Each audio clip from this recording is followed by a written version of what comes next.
Hello students, I am SK Singh and welcome to my English class.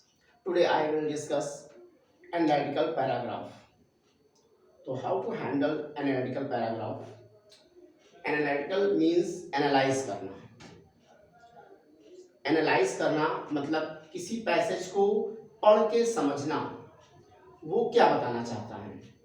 तो analytical paragraph में आपको pie chart दिया गया होगा, बाई ग्राफ दिया गया होगा या फिर एक लाइन ग्राफ दिया होगा. उन लाइन ग्राफ को देख करके हमें ये एनालाइज करना होता है, हमें ये समझना होता है कि इन लाइन ग्राफ से या पाई चार्ट से क्या बताना चाह रहा है क्वेश्चन. उन सब चीज़ों को हमें इंग्लिश में एक राइट करना होता है, एक पैराग्राफ लिखना होता है. इस पैसेज में हमें ये करना होता है. अब कैसे इस पैसेज को लिखेंगे, तो सबसे पहले उन पैसेज में क्या वर्ड यूज करें. तो इन पैराग्राफ को मैंने 3 पार्ट में डिवाइड कर दिया है. सबसे पहला पार्ट जो हमारा होगा वो इंट्रोडक्टरी होगा. उस पाई चार्ट में या फिर लाइन ग्राफ में क्या बताना चाह रहा है उसका हम 2 लाइन में इंट्रोडक्शन देंगे. अब इंट्रोडक्शन कैसे स्टार्ट करें, सबसे ज़्यादा प्रॉब्लम इसी में फेस करते हैं स्टूडेंट्स कि कैसे क्या वर्ड लगा के हम स्टार्ट करें. तो उन वर्ड को मैंने यहाँ पे लिख दिया है इंट्रोडक्टरी वर्ड. आप इनमें से किसी भी एक लाइन का यूज करके उस पैराग्राफ को स्टार्ट कर सकते हैं. जैसे फर्स्ट लाइन है the given chart above describes, या फिर द टेबल सजेस्ट, या line graph shows the given data provides the informations above. The pie chart illustrates means होता है किसी चीज का चित्रण करना कि ये पाई चार्ट आपको क्या चित्र के द्वारा बताना चाहता है. इन सब लाइनों से आप इंट्रोडक्टरी वर्ड आप स्टार्ट करेंगे और जिसका पाई चार्ट होगा उसके बारे में डिस्क्राइब कर रहा होगा उस टाइटल को हम लोग लिखेंगे, बताएंगे. इस तरह से ज्यादा आपको नहीं लिखना है. इंट्रोडक्टरी में मात्र आपको 2 लाइन में इसको कंप्लीट कर देना है. फिर इसके सेकंड पार्ट में आता है बॉडी पार्ट. बॉडी पार्ट में आपको ये बताना होगा कि पैसेज में क्या बताया गया है, उस पाई चार्ट या बार ग्राफ या लाइन ग्राफ जो भी आपको दिया होगा क्वेश्चन में, वो आपको क्या बताना चाह रहा है. तो उसको बोलते हैं बॉडी पार्ट. बॉडी पार्ट में किन वर्डों का हम यूज करेंगे, बेसिकली वो सारे वर्ड मैंने यहाँ लिख दिया है ताकि आपको जब वो पैसेज आप देखेंगे तो पैसेज में कौन से वर्ड मुझे यूज करने हैं वो सारे वर्ड मैंने यहाँ पर नोट कर दिया है. इससे जब आप पैसेज स्टार्ट करेंगे तो आपको राइट करने में इजी होगा. जैसे देखिए डिस्क्राइबिंग पैरा में मैंने क्या लिख दिया है, आप इस तरह स्टार्ट कर देते हैं स्टार्टिंग टू राइज. इस तरह से जैसे वहां पे 2 लाइनें बनी होंगी, स्टार्ट कर रहा है, कभी राइज हो रहा है, ऊपर जा रहे नीचे जा रही लाइनें, तो आप इन वर्डों का यूज करेंगे स्टार्टिंग टू राइज, या फिर डबल, या लाइनें लगातार दुगनी हो रही है डबल यूज कर दिया, डिक्लाइनिंग या फ्लक्चुएटेड. पीक सबसे हाईएस्ट पॉइंट पर जब पहुंची होगी तो आप वहां पे पीक कर दिया यानी टॉप पर पहुंच गई. इस तरह से starting, to fall, slightly, drop down, in वर्डों का यूज कर दिया. फिर उनके बाद इन वर्डों का यूज करने के बाद जब उनकी हमें क्वांटिटीज बतानी होगी, किसमें क्वांटिटी माने मात्रा, जब उनके हमको वहां पे मात्रा डिस्क्राइब करना होगा तो हम इन वर्डों का यूज करेंगे. जैसे परसेंटेज में दिया होगा तो कोई भी परसेंटेज, जहां पे मैंने 25% ले लिया है, 25% ऑफ, या किसी भी लाइन का अपना ग्रोथ कर गई 25%, तो वहां पे लिखेंगे 25% ऑफ, या फिर जस्ट अंडर, किसी के ज्यादा ऊपर नहीं रह पाई उसके नीचे ही रह गई तो जस्ट अंडर 4, या फिर आपने यूज कर लिया 1/3 ऑफ, अप्रोक्सीमेटली, लगभग आपको बिल्कुल अंदाजा लग रहा है तो approximately, almost, equal to, the highest, the lowest, very close to, 10%. इस तरह के वर्डों को उसमें आपको ग्राफ में लाइनें जब दिखाई गई होंगी तो इन वर्डों का यूज करके हम उन लाइनों को लिखेंगे, उन बात को एनालाइज करके यहाँ पर लिखेंगे. इनका वर्ड आप यूज कर सकते हैं. फिर उन दोनों लाइनों में 2 भी ग्राफ दिया गया होगा, जैसे लाइन ग्राफ दे दिया गया है, ठीक है, तो उन लाइन ग्राफ में कोई कंपेयर कराया गया है. तो कंपेयर करने के लिए हम कंपैरिजन वर्ड ये ले लेंगे व्हेन इट कम्स टू, या in contrast with, while in comparison to, इनका, और लास्ट में उसका कोई कंक्लूजन निकला जहां पे वो लाइनें कंप्लीट हो जाएंगी, फिनिश होंगी, उनको ये देखेंगे कि हमारा कंक्लूजन क्या निकला उस पाई चार्ट या फिर लाइन ग्राफ में। जो हमारा कंक्लूजन निकलेगा वो हम सबसे लास्ट में लिखेंगे।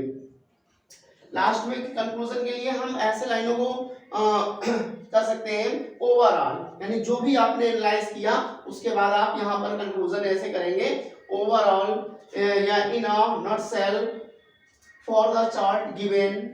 इन वर्डों का यूज करके हम उसका कंक्लूजन करते हैं।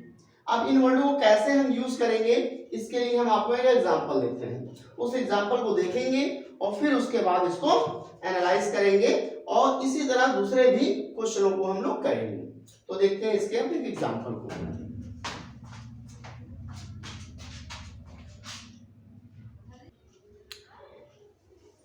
तो ये आपका एग्जांपल है, क्वेश्चन में है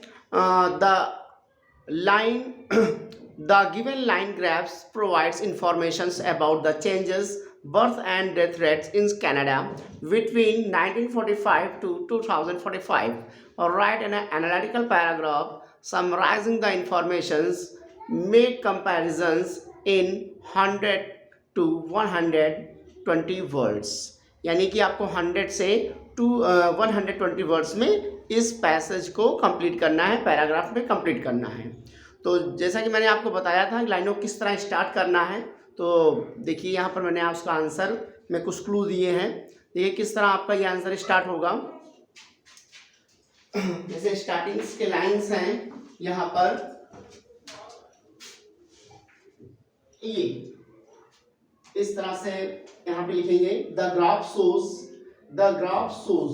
अब यहाँ पर ये ग्राफ हमको क्या दिखाता है, ग्राफ शोज ये सभी में रहेगा, कोई भी आपका चाहे पाई चार्ट आ जाए फिर लाइन ग्राफ आ जाए। तो द ग्राफ शोज लाइन में मैंने यहाँ पर क्या कर दिया, मेंशन कर दिया है the changes in birth and death rate. अब यहाँ पर जो भी आपका क्वेश्चन बदल जाएगा आप यहाँ पर इसको शिफ्ट कर देंगे, बाकी स्टार्टिंग लाइन सेम रहेगी। The graph shows changes in birth and death rate higher. अब हायर आ गया है और क्या हुआ है, hires the graph illustrates that the birth rate is stood at 20 in 1945। यानी जो बर्थ रेट था 1945 में, तो ये देख लीजिए ये आपको जो ग्राफ बता रहा है वो सारी इंफॉर्मेशन लिखना है। देखिए कितना है, 1945 में आपका जो बर्थ रेट है वो कितना जा रहा है, 20 में था। ये देखिए 20 पे है, ठीक है। तो हो गया 20, यहाँ लिख दिया है 20s it's started to increase the gradually. और फिर उसके बाद देखिए ये धीमे धीमे बढ़ता ही गया है। अभी ये क्या करता गया है, डेथ रेट स्टार्टिंग में बढ़ता गया है, तो आपने यहाँ पे इंफॉर्मेशन में इसको लिख दिया है it started to increasing gradually, धीमे धीमे ये बढ़ता गया है बिटवीन 1945 टू 1985। ये देखिए 1985 तक ये क्या कर गया है, बढ़ता गया है। यहाँ से यानी 1945 से और 1985 तक ये लगातार क्या कर गया है, ग्रेजुअली बढ़ता गया है। इन 2 सालों की जानकारी यहाँ पे दे दिया। इट्स पीक्ड मोर देन 70 इन 1985। और कह रहा है कि 1985 में ये अपने पीक पॉइंट पर था। देख लीजिए यहाँ का पूरा जो जो बर्थ ग्राफ है वो पूरा ओवरऑल सबसे हाईएस्ट पीक में किस ईयर में रहा है, 1985 में रहा है। 70 से भी ऊपर रहा है, 70 से भी ऊपर चला गया है एक बार ये, ठीक है। तो ये लिख दिया है मोर देन 70, ठीक है।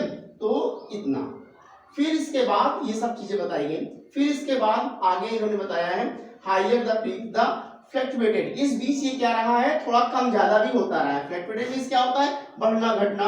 तो यह fluctuated and decline the slightly, कभी कभी डिक्लाइन भी हुआ है, स्लाइटली माने बिल्कुल थोड़ा सा, कभी कभी थोड़ा सा कम भी हुआ है। अप्रोक्सीमेटली, और कह रहे हैं कि लगभग संभवतः। अब इसके बाद देखिए कंक्लूजन की ओर हम लोग बढ़ने लगे हैं। कंक्लूजन की ओर क्या लिखा है, approximately overall the conclusion shows that the birth rate is decreasing. और देखिए कंक्लूजन में हमने क्या बताया है कि अगर ओवरऑल देखें तो लास्ट में ये क्या हुआ है, कंक्लूजन में लगातार ये घटता गया है। Overall the conclusion shows that, ये सभी में लिख सकते हैं आप लोग ये लाइनें, overall the conclusion shows that the birth rate is decreasing and the death rate is increasing, और आपका जो डेथ रेट है देख लीजिए वो लास्ट में क्या हो गया है, बढ़ने लगा है, और आपका जो बर्थ रेट है वो क्या है, घटने लगा है, जैसा कि आपको पैसेज में बताया गया है। तो एंड लिख दिया है and the same will continue to happen in the near future according to the graph, और लास्ट में देखिए आपका जो है क्या दिखाया गया है कि आपका जो है बर्थ रेट वो नीचे आ रहा है और डेथ रेट कहाँ आपका जा रहा है, ऊपर जा रहा है, और यहीं से पैसेज को लाइन को कंप्लीट कर दिया, यानी कि नियर फ्यूचर में भी ऐसा ही चलता रहेगा। ये आपने लिख दिया है, बस इतना आपको लिखना होगा, और इसमें आप अपने भी कुछ वर्ड इंक्लूड कर सकते हैं। तो इतना मैंने आपको हिंट दिया है। इस तरह से कोई पाई चार्ट ग्राफ आ जाए या फिर लाइन ग्राफ आ जाए, इस तरह से कॉमन वर्ड यूज करके आप बड़े इजीली उसको कर सकते हैं। तो थैंक यू स्टूडेंट्स, मिलते हैं नेक्स्ट क्लास में।